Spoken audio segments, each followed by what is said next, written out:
Lideramos el camino de la opinión pública y buscamos que la cultura del debate alcance consensos y soluciones a los problemas de nuestro país.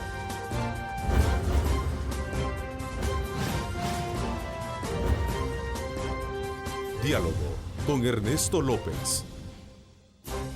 Hola, ¿qué tal? ¿Cómo están? Como siempre, un placer enorme saludarles a ustedes este jueves 16 de agosto de 2018.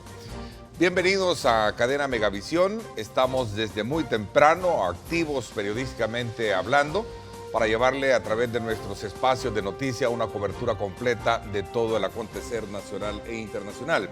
Ahora, en este segundo programa de la mañana, entramos desde luego a plantearles a ustedes también temáticas importantes que nos permitan hacer un análisis oportuno sobre ellas y sobre todo también en la necesidad de poder sacar lo mejor y construir su propia lectura con relación a los temas que este día abordaremos con nuestro invitado.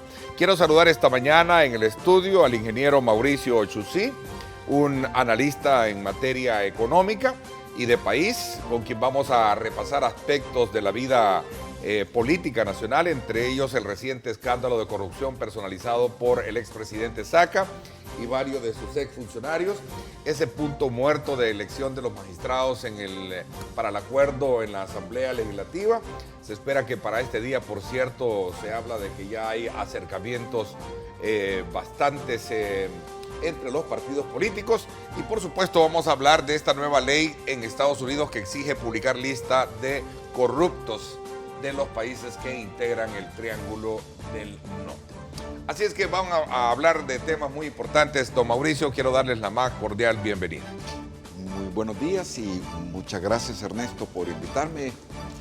Quiero saludar pues a los televidentes 16 de agosto, como tú dices, cómo ha avanzado el año, por cierto. Así es, corre el tiempo, ¿verdad? Aprovecho, don Mauricio, para expresarle mis condolencias no solo a usted, a la familia Yor, y sobre todo también a usted particularmente por la muerte de don Fernando Yor, primo suyo, ¿verdad? Sí, muchísimas gracias. Muy cercano, primos, sí, primos, ¿no? Somos primos hermanos y además de eso hemos tenido una relación muy cercana con los primos Yor. Pero además de eso, una admiración profunda por el trabajo de Fernando. Por toda su vida artística, ¿no? Por su vida artística y por su entrega. Y el legado que deja. Y el legado que deja y sobre todo, Ernesto, a mí me ha gustado hacer claro el desprendimiento que él tuvo de entregar su arte, su entusiasmo, su creatividad, entregársela al pueblo de La Palma y hacer que el pueblo ahora por lo menos tenga una forma de vida.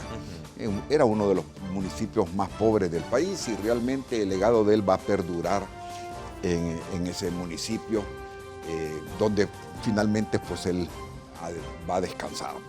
Y es que esa actividad artística, esa cualidad artística de don Fernando lo llevó a heredar, como usted dice, un arte a un pueblo, claro, que es muy característico. Ahora ver toda esa, digamos, esa modalidad de diseño es acordarse de La Palma, donde lo veamos. Es el estilo palmeño. Palmeño, así se le llama. Así se ha llamado, ¿verdad?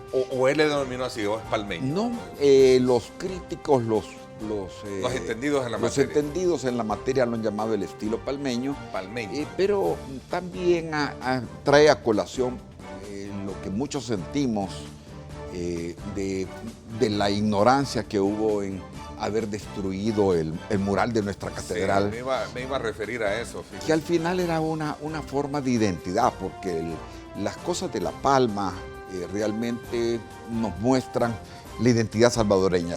Yo por lo menos lo he sentido cuando uno anda viajando y encuentra que están vendiendo cosas de La Palma en una tienda de souvenirs. Se identifica claramente con La Palma, con nuestra claro, cultura y con nuestra... Y con ese legado que dejó su primo Fernando Yor. Y eso creo que es importante. Sí, realmente yo me iba a referir al tema de esos mosaicos que dejó en Catedral y que fueron eliminados, ¿verdad? Sí, realmente fue.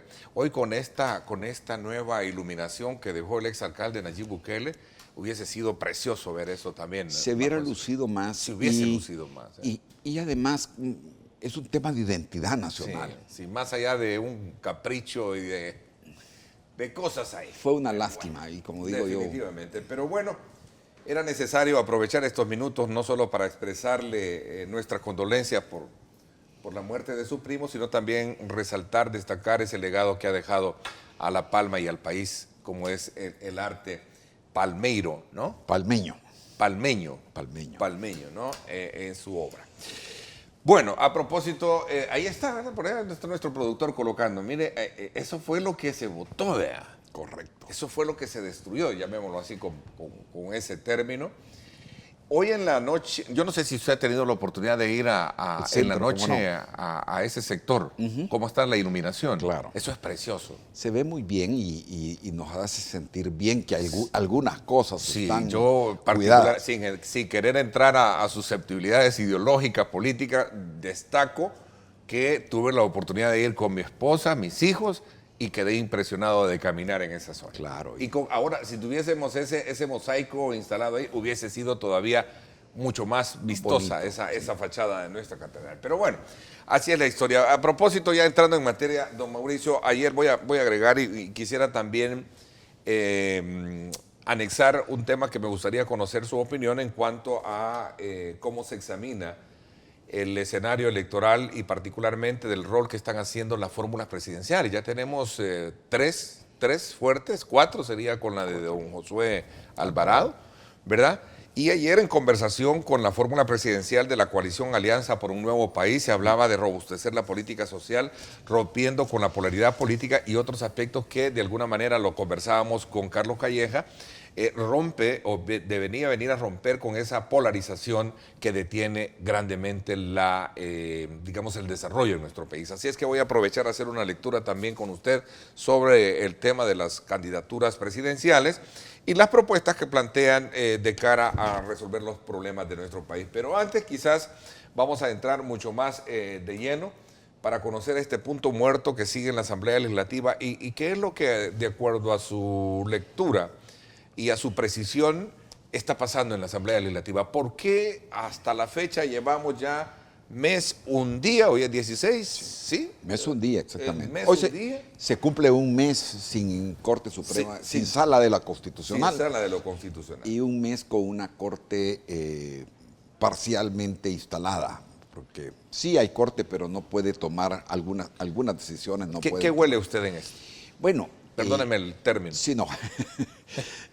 A veces el término podría incluso dar una muestra de qué es lo que está sucediendo. Porque si pensáramos, Ernesto, en que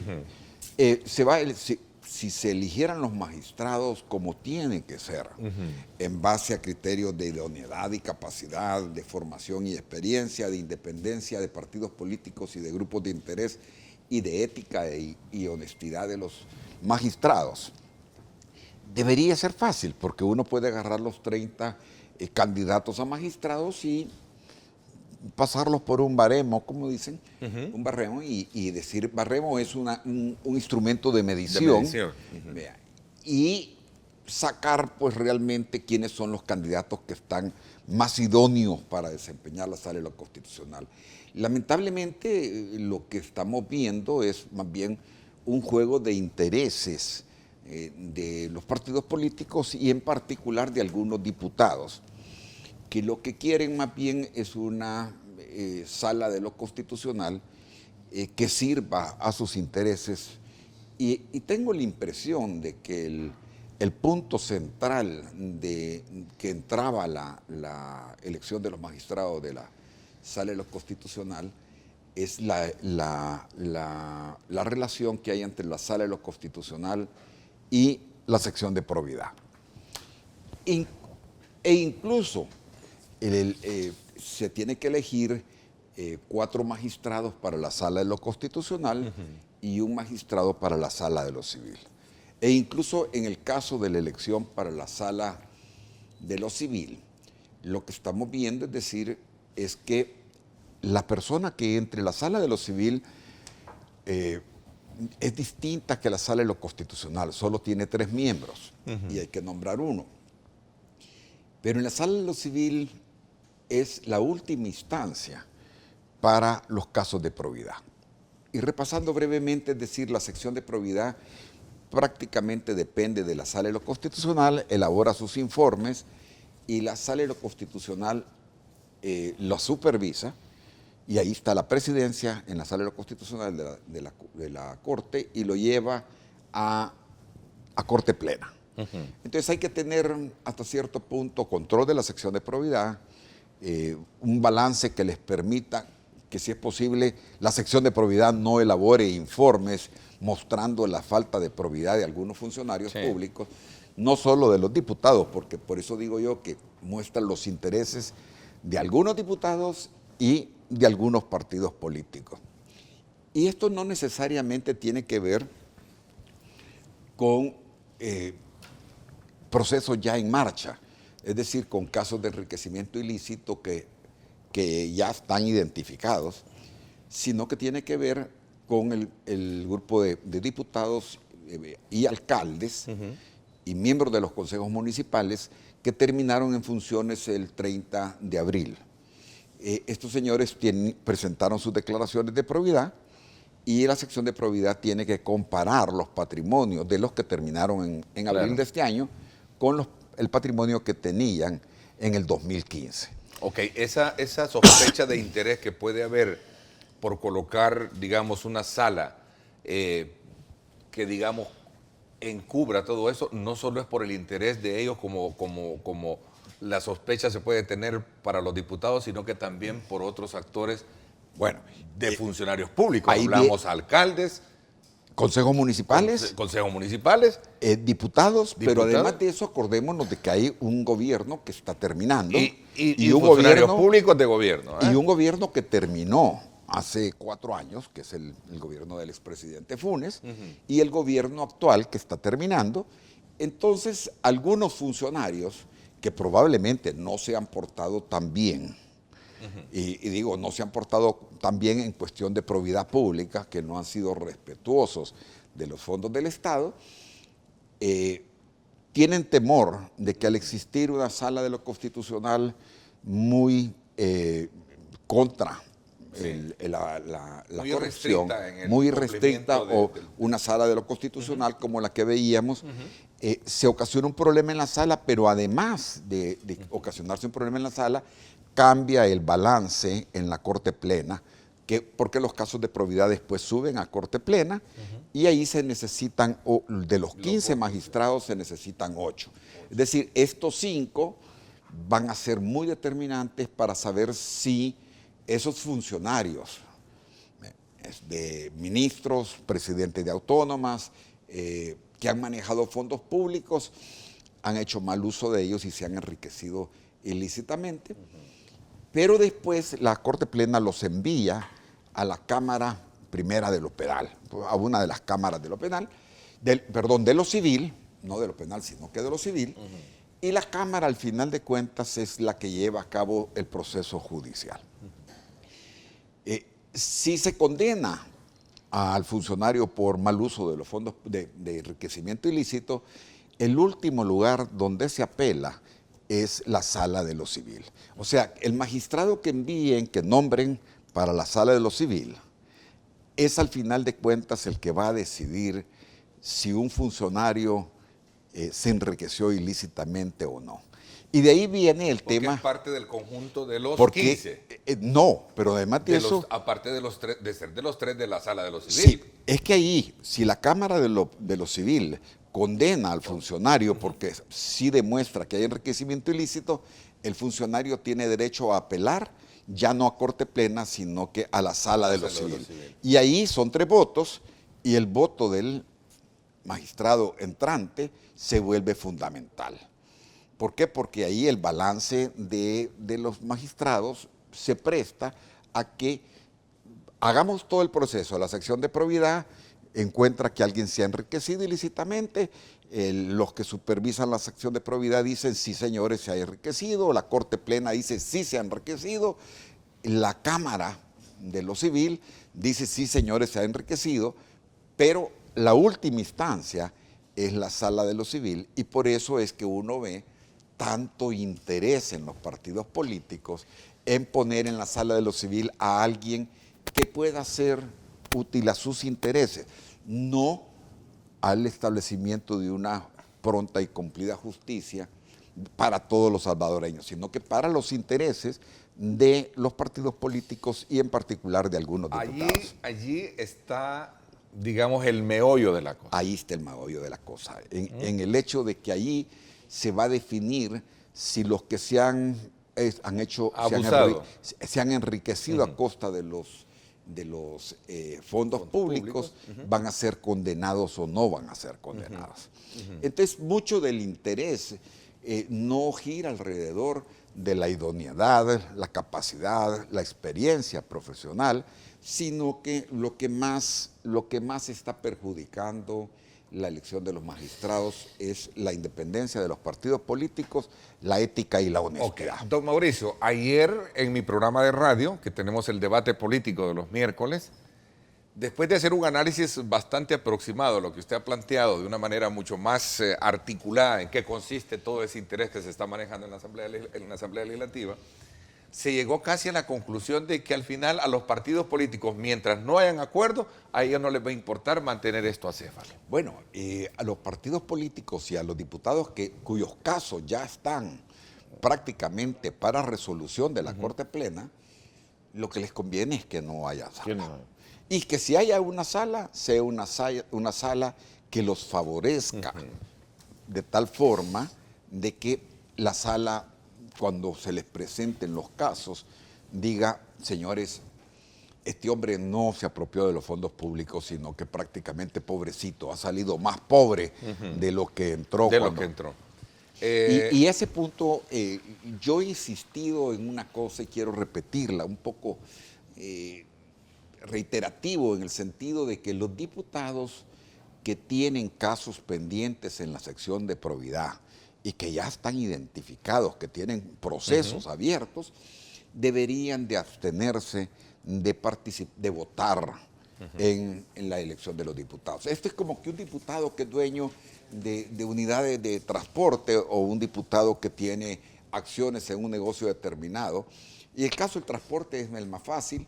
Es como que ese diputado vota por darse subsidio. Es decir, él se está dando subsidio a él. Entonces, la ética y la ley de ética dice que ese diputado debería de abstenerse de participar porque hay un claro conflicto de interés. Entonces, en los medios de comunicación, y el caso, por ejemplo, en el Faro, han salido artículos que muestran claramente el conflicto de interés que tienen algunos diputados con el jefe de la sección de probidad, que es candidato a magistrado, cosa que a mí me parece terrible, porque primero él, al lanzar su candidatura a magistrado, debería de haberse pedido permiso en la sección de probidad.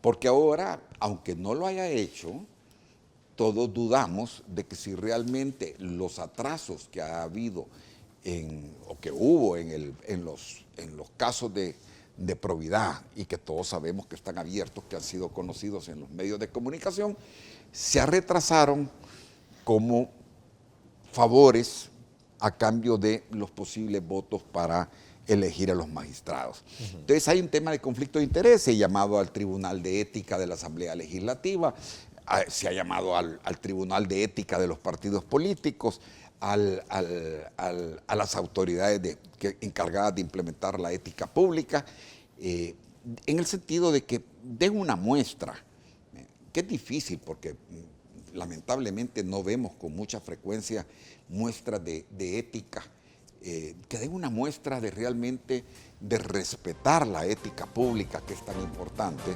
absteniéndose de votar en la elección de los magistrados. Don Mauricio, ¿es un problema de diputados o es un problema de partidos? De las dos cosas, por eso es que yo he insistido de que, por ejemplo, el partido actual en el gobierno, ¿cómo le va a interesar que haya un tribunal, una sala de lo constitucional que combata el enriquecimiento. O que hagan investigaciones alrededor de probidad. Pero no solo diputados del partido en gobierno están ahora en ese listado. Hay también de los otros partidos. Por eso Arena. Por eso decía yo, ahí entran todos los alcaldes, los consejos municipales y los diputados. Sí. Y lamentablemente, es decir, a la luz del evento electoral, todos los partidos políticos han sido poco, llamémoslo así, honestos en el manejo de los fondos públicos, poco cumplidores de las normas de ética pública, y entonces todos tienen techos de vidrio. Y hay un punto ahí que hay que recordar: la Asamblea Legislativa, que es la que está eligiendo a los magistrados, tiene además de eso el rol contralor del Ejecutivo, en el sentido de que ellos pueden interpelar a los funcionarios cuando hay casos que presenten dudas. Y lo que vemos, es decir, es que con qué autoridad moral los diputados pueden llamar a interpelar a alguien por cuestiones de probidad pública. Si muchos se han autoprotegido, llamémosle. Se han autoprotegido y muchos de ellos no han respetado la ética pública y la probidad. Me voy a hacer una pausa porque tengo que informar cómo está el tráfico en la capital. Gracias a Texacro Chrome, ¿verdad? Y regresamos con cerrando un poco este capítulo, porque quiero aprovechar, ya que ahora en el caso del expresidente Saca se tienen nuevos elementos, y desde la última vez que usted estuvo con nosotros acá, pues no habíamos ya abordado este tema ya con esa, digamos, precisión de datos que hay con relación a lo que se sigue conociendo en esta audiencia, en este proceso judicial que se le sigue al expresidente Saca y a varios de sus exfuncionarios. Nos vamos a la pausa, regresamos. En Texaco tenemos más que combustible. Tenemos Tecron, el aditivo que ayuda al motor a tener su mejor desempeño. Por eso tenemos para ti Texaco con Tecron, el combustible inteligente. Gracias a Texaco Tecron, nos vamos entonces desde luego a conocer cómo está esta imagen que nos está enviando nuestro Megadrones desde el sector de la avenida Jerusalén. Este es en el sector sur de la avenida Jerusalén. Vamos en este desplazamiento de sur a norte, desde el sector de Ciudad Merliot hacia el redondel Masferrer. Al final vemos el volcán precioso que obviamente está bajo esta cortina de nube que tenemos este día. Hemos amanecido con bastante nubosidad, con amenazas de lluvia. Incluso se habla de un oleaje muy fuerte en nuestras costas, así es que tenga usted mucho cuidado si piensa viajar a la playa este fin de semana, y sobre todo también si piensa introducirse a la playa. Ahí está el imponente volcán de San Salvador, viendo desde luego este tráfico que se encuentra lento, pero ahí está, circulando los vehículos en este sector. Nos vamos a la pausa gracias a Texaco con Tecron, el combustible inteligente. En Texaco tenemos más que combustible. Tenemos Tecron, el aditivo que ayuda a maximizar la economía en cada galón. Por eso tenemos para ti Texaco con Tecron, el combustible inteligente.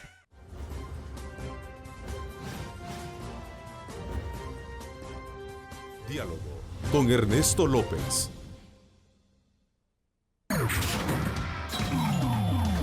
Estás viendo Diálogo con Ernesto López. Diálogo con Ernesto López. La Asociación Salvadoreña de Industriales invita al 5º Congreso Regional de Energía COREN 2018 del 22 al 24 de agosto en el Hotel Sheraton Presidente, con los temas principales: el evento más importante de energía en la región, COREN 2018. Bueno, aprovecho a recordarles a ustedes de este magno evento que tiene programado la Asociación Salvadoreña de Industriales ASI, el 5º Congreso Regional de Energía COREN 2018, del 22 al 24 de agosto en el Hotel Sheraton Presidente, el evento más importante de energía en la región. Bueno, continuamos en este análisis de la primera parte con el ingeniero Mauricio Chusí. Don Mauricio, también no solo para ir cerrando un poco el ciclo del entrampamiento que hay en la Asamblea Legislativa para elegir a magistrados de la Corte Suprema de Justicia, ¿no hay un espacio también para pensar que hay presiones de grupos externos en la Asamblea Legislativa que están de alguna manera, valga la redundancia, presionando para colocar funcionarios que sean de conveniencia para ellos, como en algún momento lo han utilizado a manera de discurso de defensa algunos diputados? Mire, ¿Podría pensarse eso? Por eso decía yo que habría que buscar magistrados que tengan independencia de los partidos políticos e independencia de los grupos de interés. Es decir, el grupo de interés más notable son los abogados. Acordémonos que los abogados viven de litigio, viven de litigar, viven de los juicios. Y en ese sentido, en la Corte Suprema de Justicia, el tener magistrados amigos o magistrados que yo puse, o que yo promoví, puede traer también algún conflicto de intereses. Eso hay que decirlo, ¿no? Tiene ahí un conflicto de interés complicado. Yo creo que eso es otro tema de conflicto de interés privado, porque no, aunque en este caso yo no he notado que los grupos de interés privados estén tan relevantes en el proceso. Veo más activos a los diputados y a los partidos políticos, defendiendo pues prácticamente sus intereses. O sea que este tema está como a tres puyas, ¿no? Como decimos allá en mi pueblo, ¿eh? Y a tres puyas, pero además de eso, quizás a los diputados y a los partidos políticos se les olvida que estamos en un proceso electoral ya, porque a pesar de que la campaña política empieza hasta finales de año, la realidad es que ya estamos en el proceso, en las elecciones para presidentes, y cuando vemos, es decir, parte del descontento que tienen la población, los ciudadanos, parte del descontento que tenemos, porque yo me incluyo entre la gente que tienen descontento, claro. El descontento que tenemos es porque los partidos políticos y los políticos velan más por sus intereses que por los nuestros, que por los de todos los ciudadanos.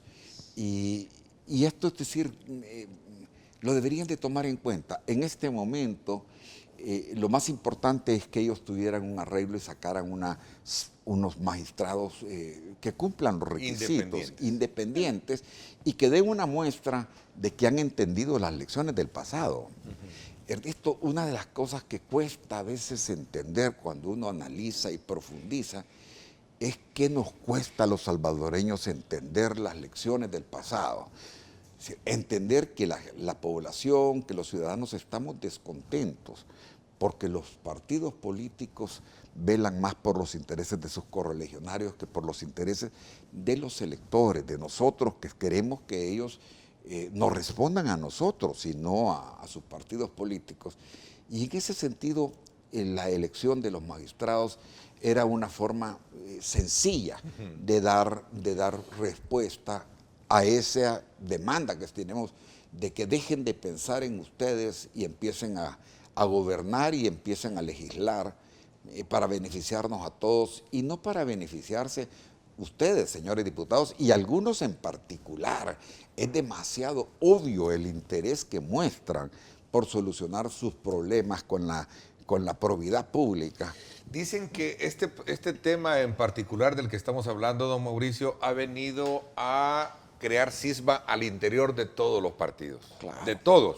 Claro, de todos. Porque hay unos que, como están bajo esa mirada de observancia en la Corte Suprema de Justicia, pero hay una nueva generación, hay un relevo dentro de la nutrición, dentro de lo nutrido que tiene ahora los partidos políticos que no tienen ningún tipo de compromisos, pues entonces... Y qué bueno que lo pongas ahí, porque fíjense que la gente tiene que entender.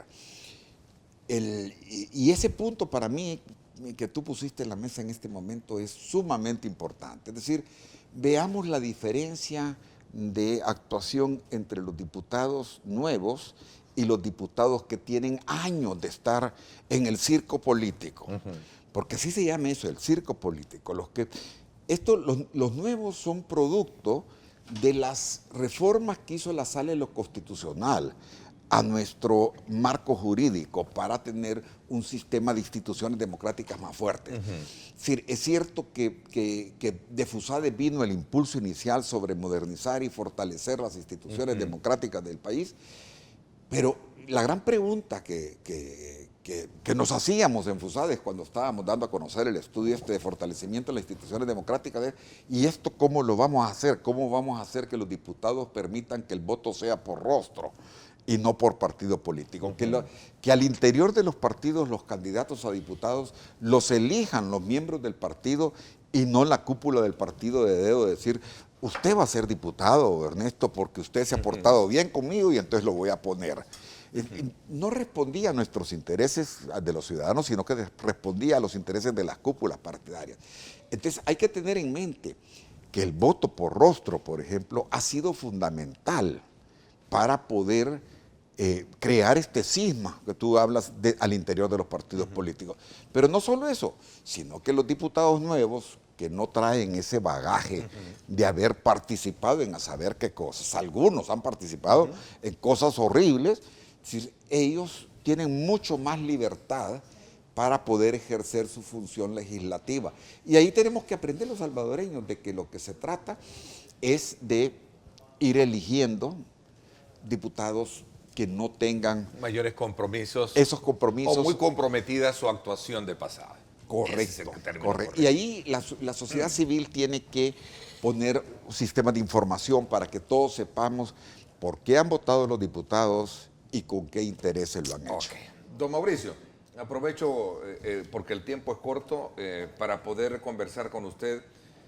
¿Qué impresiones le da ahora que ya se conocen nuevos elementos en el tema del expresidente Saca? Y más aún, creo que la parte sustancial de que es el haber aceptado que sí desvió fondos para beneficio propio. Mire, yo creo que es un gran avance, volvamos al punto de fortalecimiento institucional. La gente ha sido muy crítica con el fiscal porque esperaba que hubiese un juicio prácticamente que quemaran en la hoguera a algunos funcionarios y mucha gente está tan hastiada. Los ciudadanos estamos tan cansados de cómo en el gobierno de fulano se robaron tanto, en el gobierno de sutano se robaron tanto, en el gobierno de mengano se robaron tanto, y entonces uno va como diciendo, bueno, miren, aquí se han perdido ya $1.000 millones de dólares. Primero, yo no creo que los expresidentes se hayan sustraído esas cantidades, sino que lo que pasa es que se saltearon todos los mecanismos, las leyes, para poder controlar los fondos del Estado. No se los está inventando usted ni los estamos inventando nosotros. No. Eso es lo que se está diciendo en el juicio, exactamente. En el juicio, pero además de eso hay algunas preguntas que nosotros nos tenemos que hacer. Es decir, ¿en qué gobierno se cambió, se modificó la ley del presupuesto? Porque, Ernesto, yo fui funcionario público en la época del expresidente Duarte, y en la época del expresidente Duarte se habló de corrupción y todo, pero problemas de manejo de la partida secreta o de la partida discrecional o movimientos de partidas presupuestarias, eso no existía. Incluso hay que decirlo, en el periodo del expresidente Cristiani, tampoco existía en la ley de presupuesto la facilidad para mover dinero de una partida a otra, de un ministerio a otro, y empezar a violar la ley de presupuesto. Esto se cambió más adelante y el que la cambió fue un ministro de Hacienda que cuando uno le pregunta a fulano, ¿y por qué hiciste esto? Pues yo lo moví para simplificar los procesos y de transferencia. Sí, pero yo creí que esto iba a servir para hacer pequeñas transferencias. Jamás pensé que esto iba a servir para hacer millonarias transferencias. Pero uno dice, bueno, nunca hay que abrir la puerta, porque por la puerta uno cree, yo abrí la puerta un poquito para que entrara solamente los ratoncitos, pero después se metió el gato también, y después se metió el perro, y después se metió el que se comía al perro. Y terminó viendo que abrió un portón, un zaguán. Y ese zaguán lo cerró, volvemos al punto, lo cerraron los magistrados de la Sala de lo Constitucional, que yo le aseguro que no faltará algún político de los que está participando en la campaña que quisiera que ese portón se volviera a abrir. Porque realmente el manejo de fondos ajenos, el manejo de los fondos del Estado, no es fácil. Primero porque la gente cree que cuando llegan a la presidencia, les abrieron la caja fuerte y que ahí, bueno, ahí está el montón de dinero metan la mano y saquen lo que quieran. No, si el dinero no es de ellos. Claro, por supuesto. No es del partido en el gobierno, es de los Dice salvadoreños. Decía el expresidente Saca, y no pretendo hacer ningún juzgamiento mediático, yo siempre he sido respetuoso de los cuestionados en estos procesos. Por ejemplo, decía el presidente Saca que ese mecanismo de transferencia o de utilidad de fondos fue como una especie de manual que él recibió de su antecesor, que en este caso era el expresidente Francisco Flores. Insisto, no estoy estableciendo condena. Me remito a lo que él dice testimonialmente en el proceso. Y probablemente... venga de más atrás. Lamentablemente, esto, desde que hicieron esas modificaciones al presupuesto, desde entonces se empezó a utilizar esa práctica. Y el que quiera revisarlo, pues entonces que busque. Ahí está la historia desde cuando empezó a hacerse esto y desde cuando se hizo abuso de los fondos públicos. Es decir, el tema de la corrupción no es un tema nuevo en este país, es un tema que ha estado vigente, pero lo más importante quizás, Ernesto, es cómo van a abordar las 4 fuerzas políticas que van a competir en las próximas elecciones. Este tema. Cómo nos van qué nos van a proponer e incluso ante la indignación ciudadana, a mí en particular me gustaría ver que para el nuevo presupuesto general de la Nación, el 30 de septiembre, veamos ya algunos cambios en la forma de realizar el presupuesto y me gustaría ver algunas instancias, algunas propuestas. El gobierno actual debería empezar de tomar la batuta y decir, miren señores, ya es hora de modificar la ley de probidad. Tenemos una ley de probidad de hace 60 años que necesita ser modificada, que necesita ser actualizada. Tenemos que sincerar el tema de los sueldos de la administración pública, tenemos que darle más herramientas de control y cambiar la estructura de la Corte de Cuentas, la actuación de la Corte de Cuentas a lo largo de estos periodos.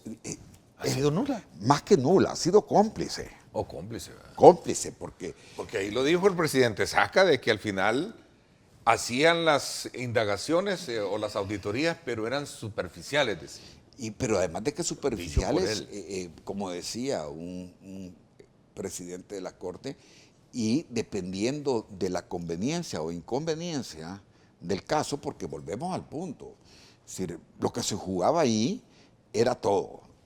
Si me conviene, engaveto el informe, o si te conviene, a usted le conviene que yo engavete el informe, ¿qué me vas a dar a cambio? Lo engaveto, una cosa que he comprendido en todos estos acontecimientos es que la corrupción pública es de magnitudes grandes, don Mauricio. Por eso es que necesitamos ver algunos instrumentos, algunas actitudes, alguien que tome la iniciativa de decir, miren señores, vamos a modificar la Contraloría General del Estado. ¿Deberían ser los candidatos presidenciales por supuesto, como una especie de compromiso? Pero ayer tenía yo acá a la fórmula presidencial de la coalición y le decía, mire, ¿cuáles son los mecanismos? Por ejemplo, el compromiso de abolir la partida secreta, aunque cabe destacar que partida secreta per se no hay, pero sí hay un mecanismo, ¿no? No, y hay que partir además. Aunque él me decía, siempre hay que dejar un dinero para actividades de inteligencia, de seguridad nacional, etc. Todos los países cuentan. Tienen partidas de uso discrecional. Pero son auditadas. Pero tienen, incluso lo que se hace es que en el Congreso se forma una pequeña comisión.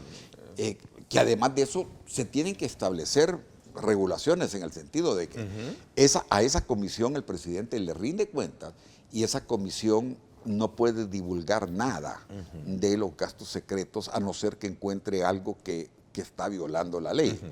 Incluso suelen ser muy duras las penas para los congresistas o senadores o diputados que revelen información de carácter confidencial, porque se supone, y ahí es donde está el meollo, que los funcionarios llegan al Estado no a servirse, sino que a servirse a la República, a servirle al país, y entonces todos esos gastos secretos se hacen no en función de qué le conviene al presidente, no en función de qué le conviene al partido político tapar o no tapar, a quién conviene comprar o no, sino que se hacen en función del Estado.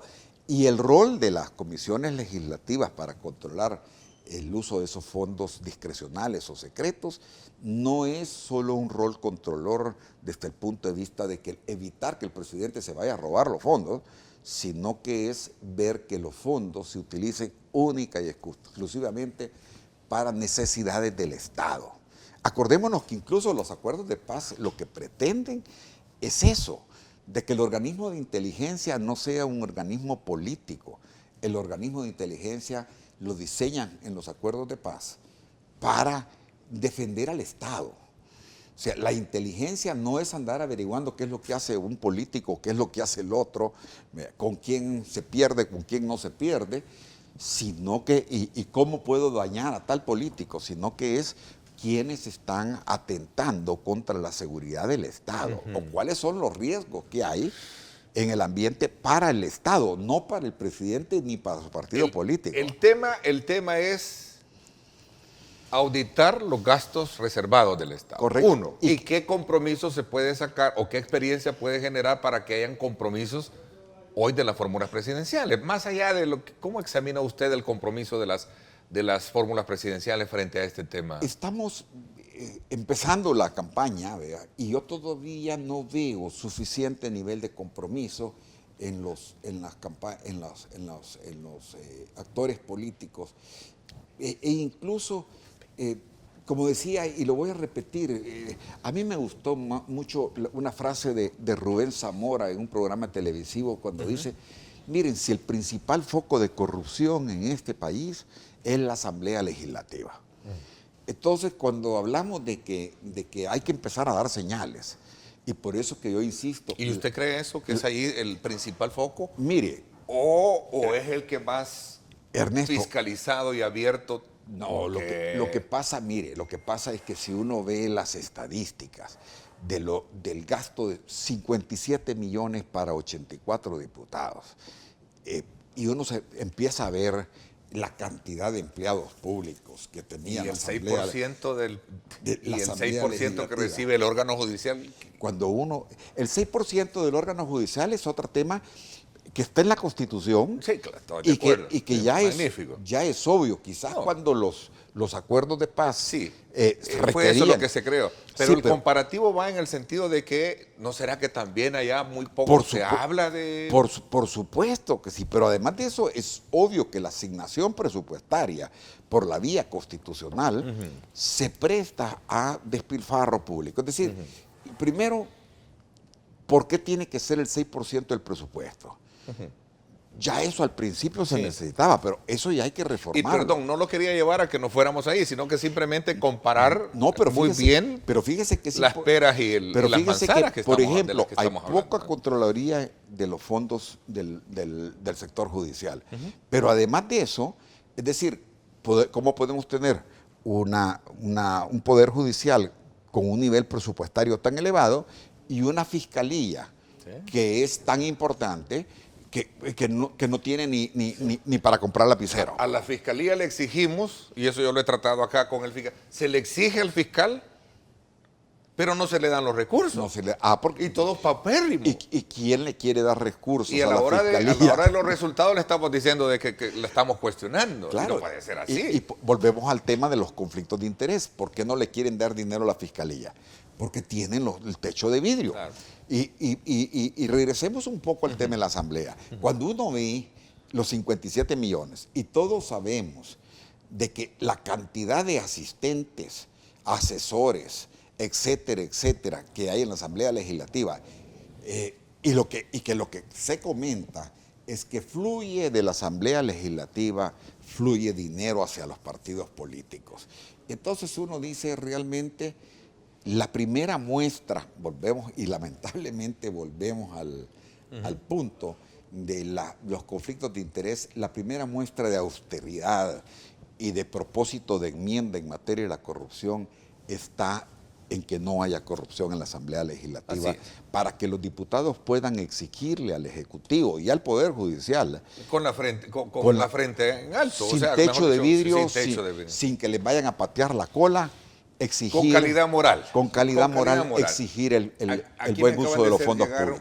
Una información de hace 2 años donde en aquel entonces el actual alcalde de San Salvador, Ernesto Mason, era diputado y solicitó a la Asamblea Legislativa aprobar decretos para conocer a fondo los ingresos que reciben los funcionarios públicos de alto rango, además de pedir que se conforme una comisión que audite los gastos reservados del gobierno. No ha pasado nada. Por eso lo pongo de ejemplo porque eso me lo acaban de hacer llegar, porque a lo mejor habrán otras iniciativas. No, y hay iniciativas, pero veamos hay que presentar el presupuesto general de la Nación el 30 de septiembre, hay que presentar el presupuesto de la Asamblea Legislativa, hay que presentar el presupuesto de la Corte Suprema, de la Corte Suprema de Justicia, y lo que quisiéramos los ciudadanos es empezar a ver muestras de austeridad.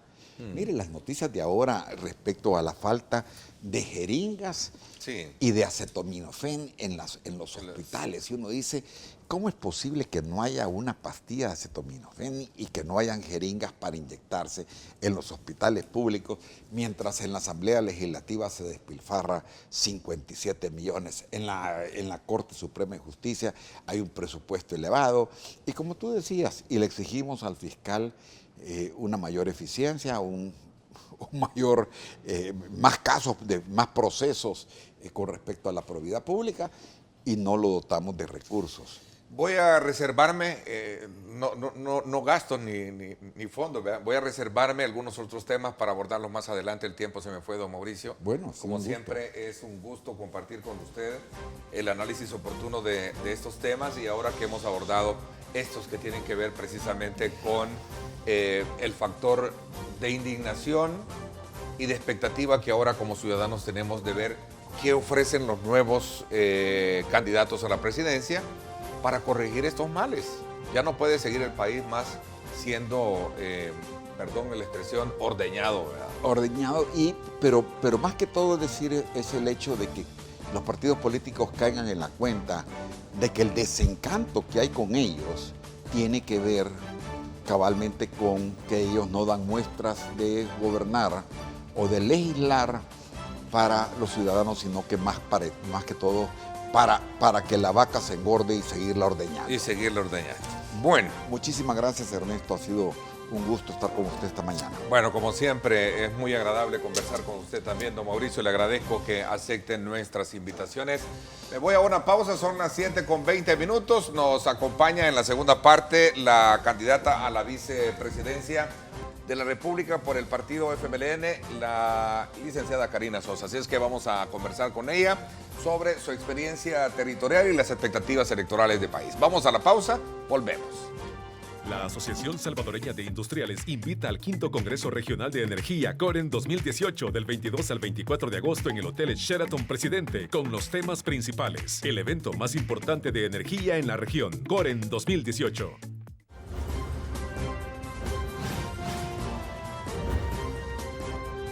Diálogo con Ernesto López. Estás viendo Diálogo con Ernesto López. Diálogo con Ernesto López. La Asociación Salvadoreña de Industriales invita al 5º Congreso Regional de Energía COREN 2018 del 22 al 24 de agosto en el Hotel Sheraton Presidente con los temas principales. El evento más importante de energía en la región, COREN 2018. Así es, recuerde que esto es del 22 al 24 de agosto, donde el sector industrial agremiado en nuestro país organiza el 5º Congreso Regional de Energía COREN 2018, donde se van a llevar a cabo diferentes actividades pero muy importantes en materia energética y sobre todo para conveniencia de la región. Así es que No se lo pierda, del 22 al 24 de agosto en el Hotel Sheraton Presidente, el hotel de las grandes personalidades. Bueno, acá en el estudio quiero darle la más cordial bienvenida a la candidata a la vicepresidencia de la República por el FMLN, Karina Sosa. Bienvenida, gracias por acompañarnos. Muchas gracias, Ernesto. Un saludo a usted y a la audiencia que nos acompañará en esta conversación. Qué bueno, porque habíamos estado interesados en conocer la experiencia que la está llevando a usted a visitar municipio tras municipio. ¿Cuál ha sido y cómo ve usted la respuesta de la población frente a las propuestas que ustedes están de alguna manera planteando y asimilando de estas? Bueno, debo decirles que Hugo y yo nos sentimos muy satisfechos por esa respuesta que hemos tenido de la población salvadoreña. Ya hemos visitado varios municipios del país en este poco tiempo que llevamos, pero ha sido jornadas bastante intensas. Hemos estado el fin de semana pasado en el departamento de La Paz y en el departamento de San Vicente, y créame que motiva mucho más el hecho de entrar en ese contacto. Es una campaña bien movida, ¿no? Sí. Andar ¿de qué? De departamento a departamento, municipio. De municipio a municipio, pero se vuelve en algo gratificante al tener ese contacto y acercamiento con la población, darse cuenta que hemos tomado acciones importantes en los gobiernos del FMLN que han generado un impacto directo, escuchar a beneficiarios. No es lo mismo que verlos en una cifra, sino tenerlos enfrente y poder intercambiar con ellos. Y nos hemos encontrado con este tipo de personas que realmente nos dan aliento, nos dan energía, nos ponen su confianza, tienen expectativas en la fórmula del FMLN, y eso para nosotros es importante, pero además significa mucho más compromiso porque la población ha generado expectativas alrededor de la candidatura de Hugo y de su servidora. Para nosotros eso es muy importante, muy positivo, pero significa un mayor compromiso con la población salvadoreña. Karina, y acláreme un poco, ¿las reuniones son con grupos digamos, cercanos del partido, o es la población, o es mixta? Hemos tenido reuniones de todo tipo. De todo tipo. ¿Sabe por qué le hago perdón, y por qué hago esta pregunta? Porque después del problema de las elecciones pasadas, desde luego, la expectativa de todo el mundo, la lectura que le daba, bueno, ahora el partido tiene que lograr con su proceso interno de elección activar de nuevo su base territorial.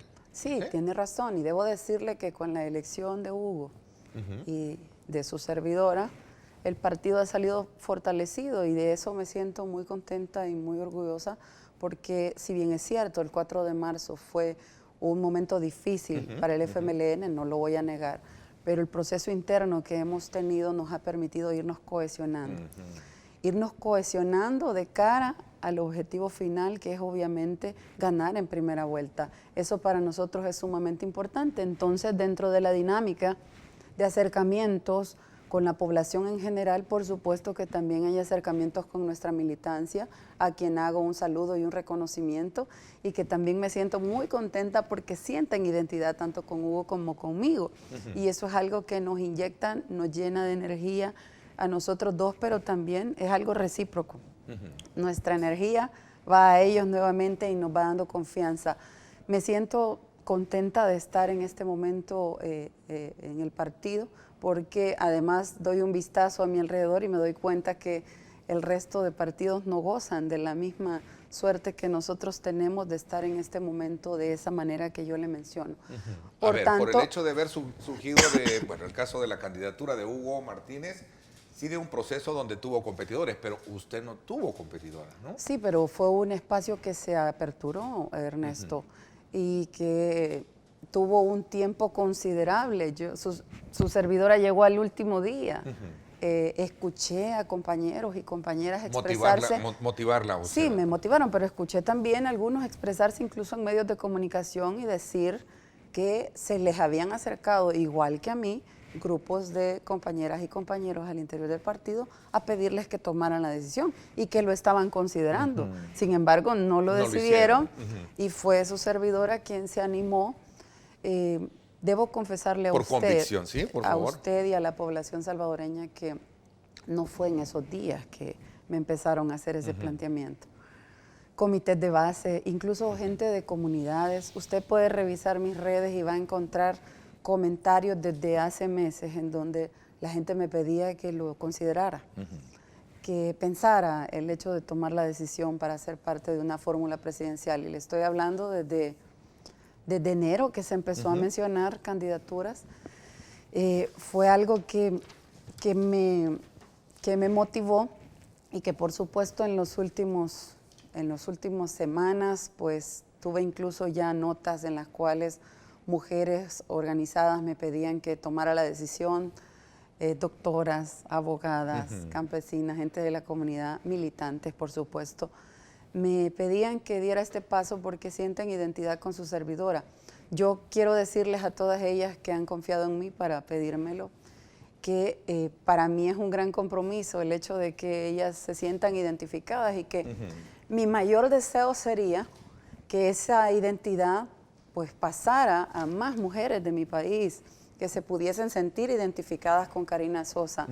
Karina Sosa es una mujer, no voy a decir común y corriente porque no me gusta esa palabra, claro, por supuesto, para las demás ni para mí. Pero soy una mujer... Pero hay un común denominador que la identifica con ella. ¿No es Karina Sosa, no se considera usted, hablando de ese tema que usted planteaba, sobre haber salido de su propia convicción participar en este proceso? Hay quienes decían que usted era una propuesta que hacía la actual cúpula del partido. ¿No se considera ser una cuota del partido? Por eso les estoy recordando desde cuándo empieza a salir mi nombre. Enero. Yo no soy una decisión de la cúpula. Desde enero. Sin embargo, se apertura un proceso en estas últimas semanas y es ahí donde cobra fuerza la solicitud de las mujeres y de diferentes sectores, incluso salvadoreños en el exterior, que se sienten identificados con el trabajo de Karina y que me pedían que tomara esta decisión. Entonces, es hasta este tiempo que yo tengo la oportunidad de participar y tomo la decisión con compromiso. Pero le decía Ernesto, soy una mujer que viene de una madre soltera. Una madre soltera que como secretaria sacó adelante a mi hermano y a mí. Me siento muy orgullosa de eso. Tengo identidad con las madres solteras que han vivido situaciones difíciles y que les ha tocado sacar adelante solos a sus hijos. Yo he tenido una suerte diferente, he tenido un hogar, tengo mis hijos, tengo un esposo que me apoya y me respalda al igual que mis hijos, pero mi madre sufrió una situación diferente. Entonces yo la viví con ella. Yo sé lo que es ser y estar en una situación de esas. A mí no me lo cuentan, lo viví. Entonces tengo una identidad.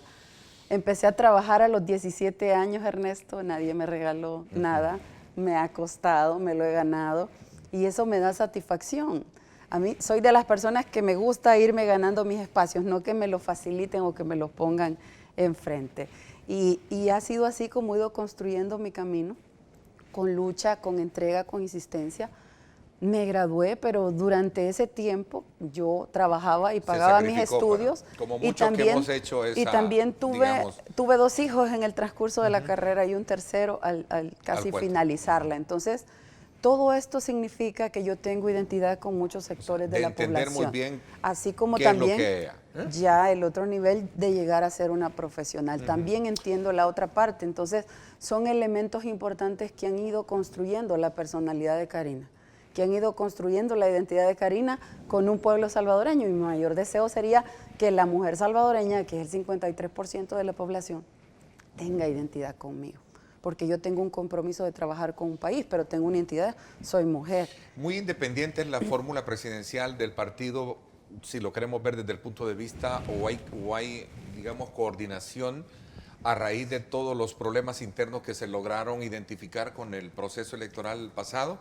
Quisiera de alguna manera abordar bajo esa lógica el rol que tienen ambos como fórmula presidencial con Hugo Martínez y otros temas que me parece que son necesarios abordarlos. ¿Le parece? Voy a hacer una pausa. Son las 7:24 minutos. Gracias a usted por estarnos enviando sus comentarios @diálogo21 @Neto López Radio. Son las 2 cuentas en Twitter que están disponibles para que usted participe. Envíenos sus comentarios. Nos interesa conocer la opinión de ustedes. Son las 7:34 minutos. Ya lo estaba haciendo. Estaba cortando el tiempo. 7:34 minutos. Vamos a la pausa. Regresamos. La Asociación Salvadoreña de Industriales invita al 5º Congreso Regional de Energía Coren 2018 del 22 al 24 de agosto en el Hotel Sheraton Presidente con los temas principales. El evento más importante de energía en la región, Coren 2018.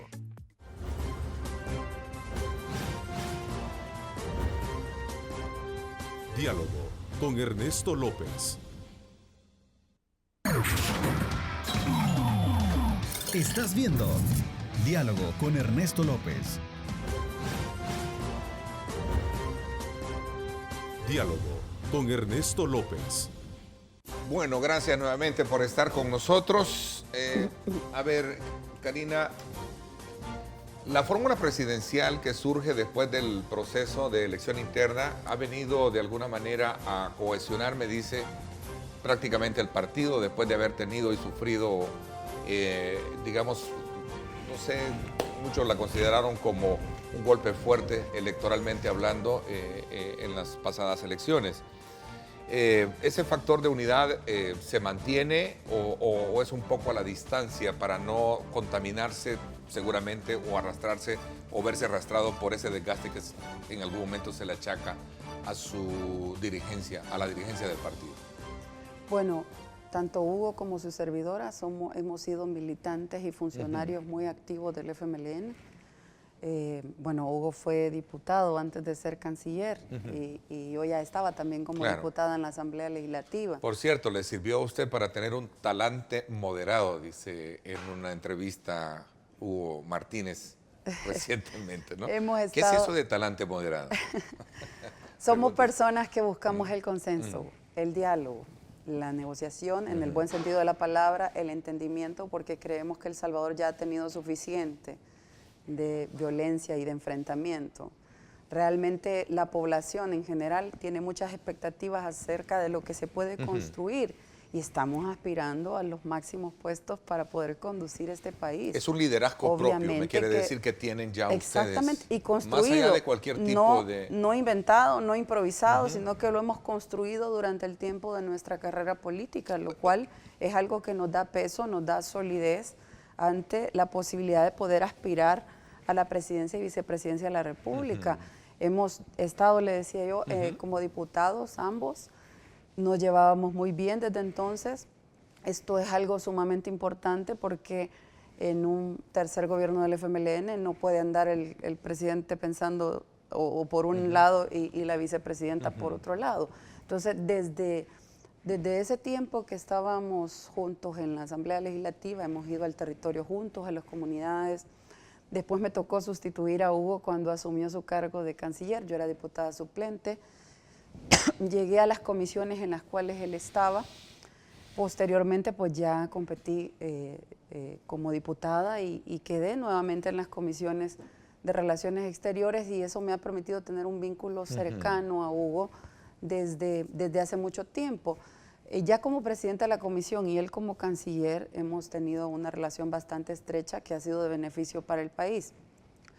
Él ha gestionado y por cierto debo de reconocer y destacar el rol que ha tenido a nivel internacional. Ha mostrado tener un liderazgo y esto es importante, Ernesto, porque usted sabe que trascender la frontera internacional es una situación compleja porque hay pluralidad de pensamientos.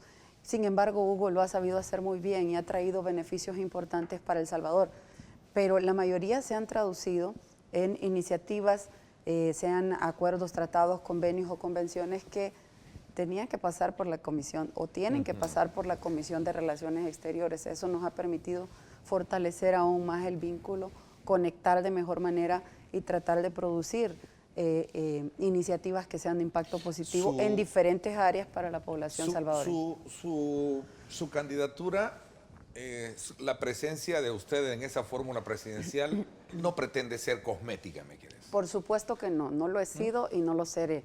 He sido una mujer, una funcionaria que no se ha quedado únicamente con asumir el rol que está establecido formalmente, sino que he tratado de ir mucho más allá y de dar lo mejor de mí a mi querido país, El Salvador, a mis compatriotas, tanto acá en territorio nacional como fuera del país. He hecho lo que, no me he disparado tampoco a hacer cualquier locura, pero he hecho lo que mi conciencia me ha dictado que debo de hacer Y se lo he considera hecho una mujer justamente con su propio liderazgo, ¿no? Exactamente. Y eso llevarlo, si de ganar la presidencia, tenerlo también, sentar posiciones frente a lo que serían los temas importantes del país. Pues Por ejemplo, claro. me gustaría conocer qué opina usted de lo que está pasando en la Asamblea Legislativa, específicamente con la falta de consenso para poder aprobar y ponerse de acuerdo los partidos políticos, incluyendo el suyo, para elegir a magistrados de la Corte Suprema de Justicia. Sí, bueno, entiendo que hay acercamientos importantes entre todos los partidos. Yo no estoy en la comisión Claro. que está ventilando este tema. Nosotros conocemos porque nos informamos en el grupo parlamentario, Por al igual supuesto. que todos, pero lo que nos comentan es que ha habido acercamientos importantes entre los grupos parlamentarios. Sin embargo, tengo entendido que es el Partido Arena quien está poniendo un compás de espera todavía las decisiones que pueda tomar. Yo creo que es importante que la población lo sepa tal cual, porque ya ha pasado un tiempo considerable, bastante tiempo, para poder tomar una decisión. Yo creo que es importante que la Asamblea se tome un tiempo para poder identificar de mejor manera los perfiles que puedan tomarse en consideración. ¿A cualquier costo? Para poder, ¿Aún? No, termino la idea. Yo estoy de acuerdo que hay que tomarse un tiempo para identificar los perfiles que puedan asumir este y otros cargos de importancia en la vida política de nuestro país. Sin embargo, ya es mucho el tiempo que ha transcurrido.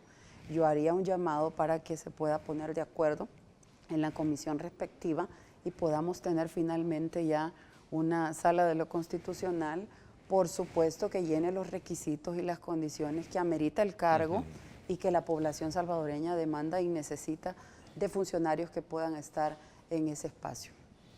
A ver, hacía la acotación de conocer el liderazgo que usted puede tener, porque también, si lo vemos ya desde el punto de vista de qué es lo que puede esperarse de la fórmula presidencial, el plan de gobierno, por ejemplo, ¿va a ser un plan de gobierno que propone el partido o va a ser precisamente bajo esa capacidad de liderazgo que puede o debe de tener una fórmula presidencial para dirigenciar el país? De ganar Mire, una elección? Ernesto, obviamente que si usted está aspirando a conducir un país, es usted el que le está dando la cara a la población. Es usted el que se está comprometiendo de manera directa.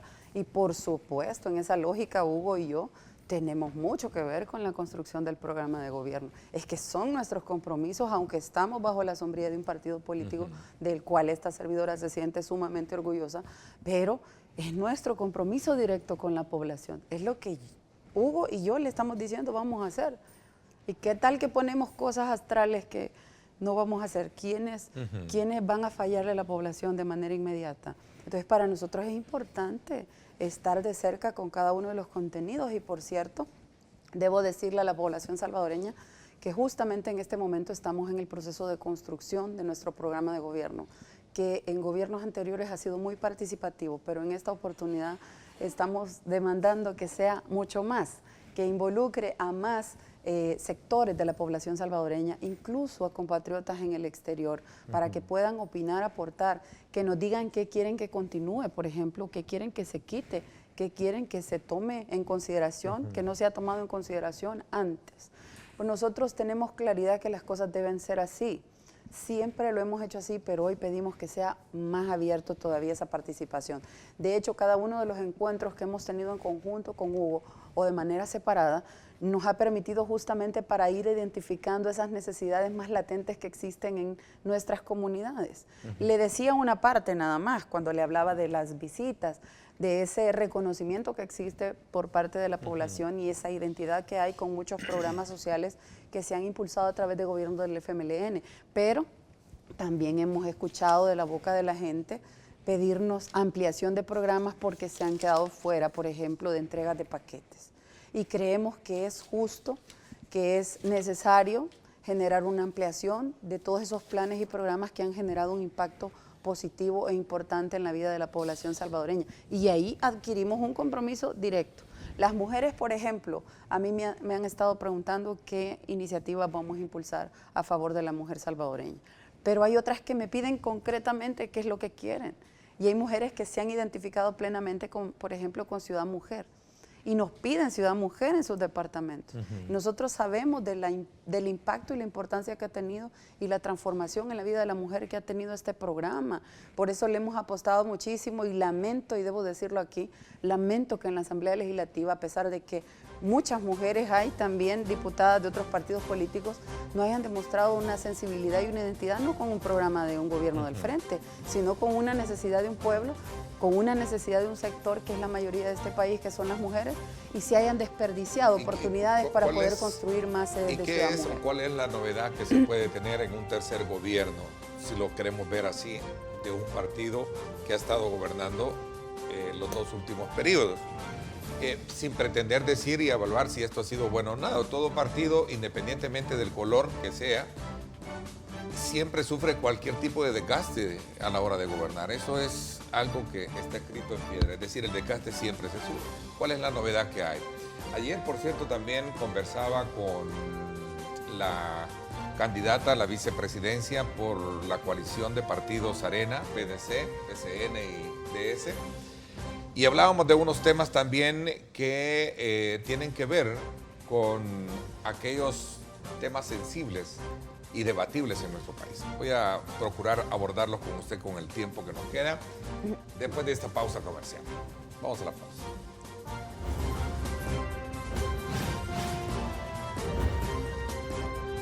Diálogo con Ernesto López. El futuro es imaginar, es pensar en grande. Prepárate hoy, estudia en la UFG y amplía tus oportunidades. UFG, tecnología, innovación y calidad. Bueno, gracias nuevamente por estar con nosotros a esta hora. A ver, yo creo que es importante también colocar temas sobre la discusión de una fórmula presidencial que han estado gravitando bajo la lógica del debate hoy en día. Karina Sosa es pro aborto.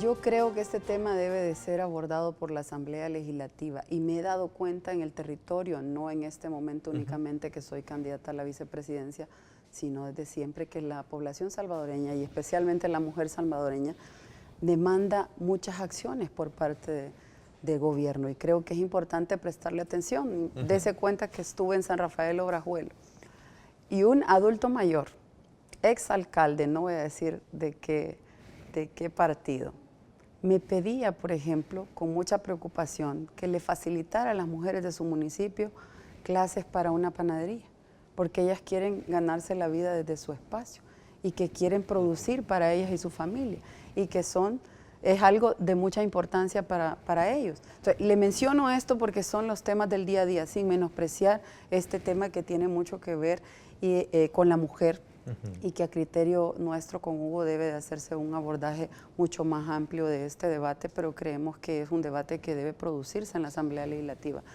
Bueno, yo he estado en la Asamblea Legislativa, claro, Ernesto, y este tema y no ignora en legislatura, que es un tema muy sensible, ¿no? Por supuesto. Y no pretendo ni busco que me diga sí o no, simplemente cuál es su opinión con este movimiento que busca de alguna manera despenalizar algunas causales del aborto, pero que hay sectores conservadores del país que no están de acuerdo y cuestionan muchísimo eso. Entonces, por eso pregunto, ¿es usted pro aborto o...? Bueno, yo no lo hice, Ernesto. Yo tengo 3 hijos, yo no lo hice, pero el hecho de que yo haya tomado esa decisión no me hace ignorar una realidad que existe y que creo que hay que debatir.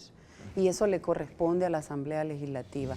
Yo le comentaba que he estado varios periodos ya en la Asamblea y he visto cómo lamentablemente el tema ha sido utilizado a 2 semanas de una elección de diputados únicamente para generar inconformidad, pero no ha habido un abordaje serio acerca de la situación que padece un grupo de mujeres o que pueda padecer un grupo de mujeres bajo esta circunstancia. Yo creo que es un momento importante para debatir al respecto, pero eso le corresponde a la Asamblea Legislativa.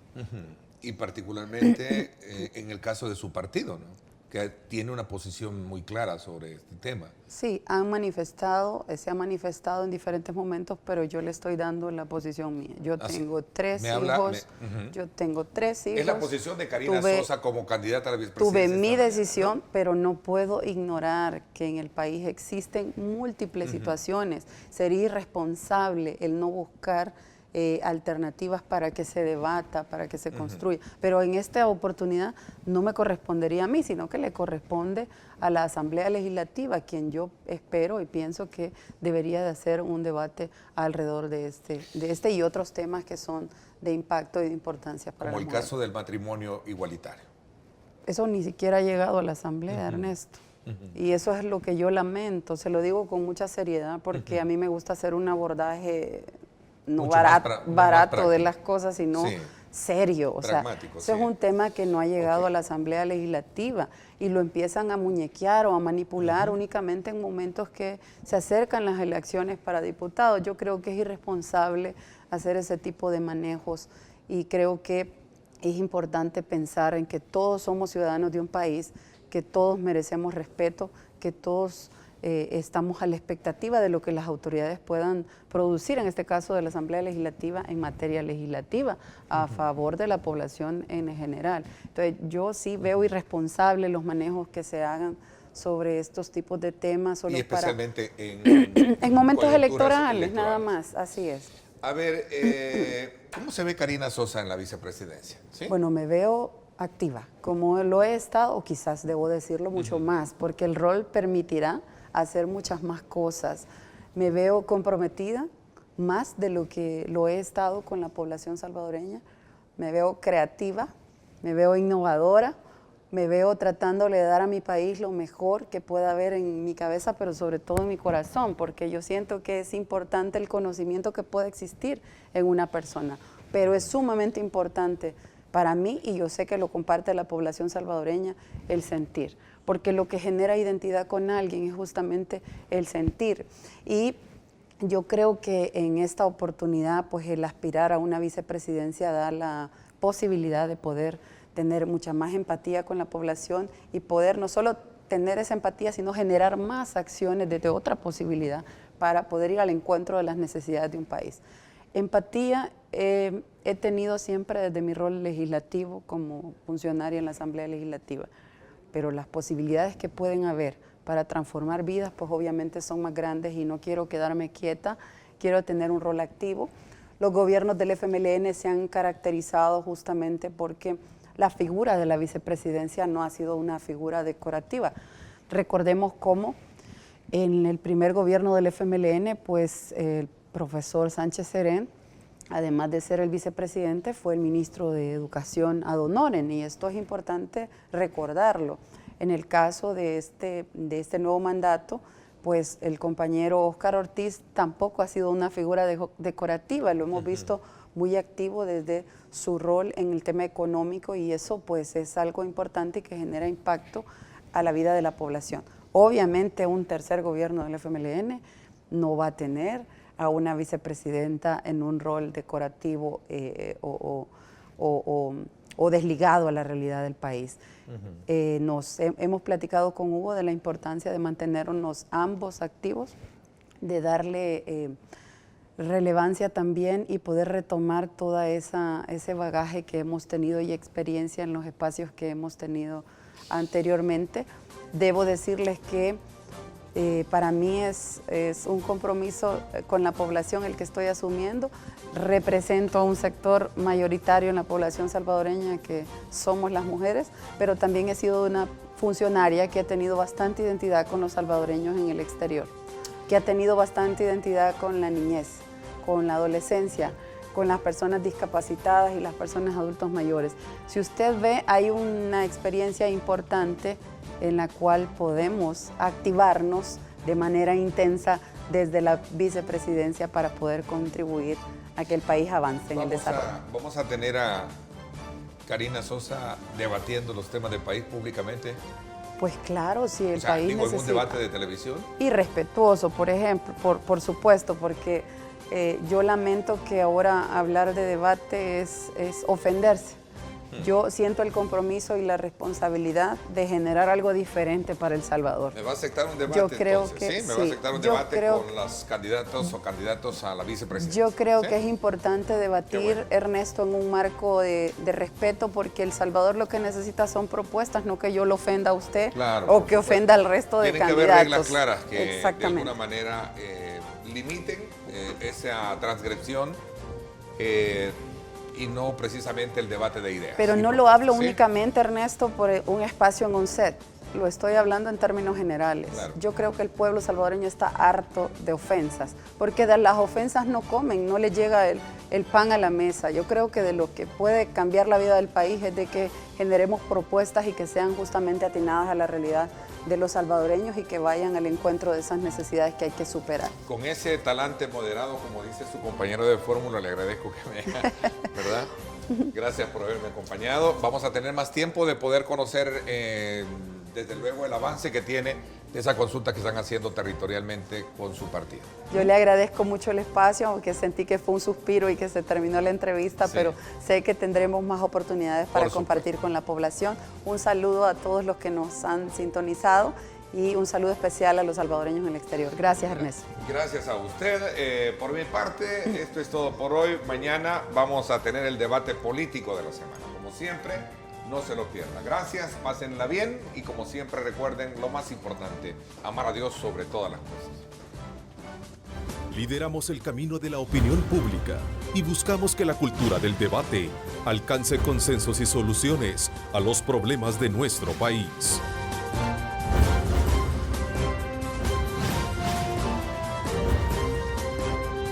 Diálogo con Ernesto López.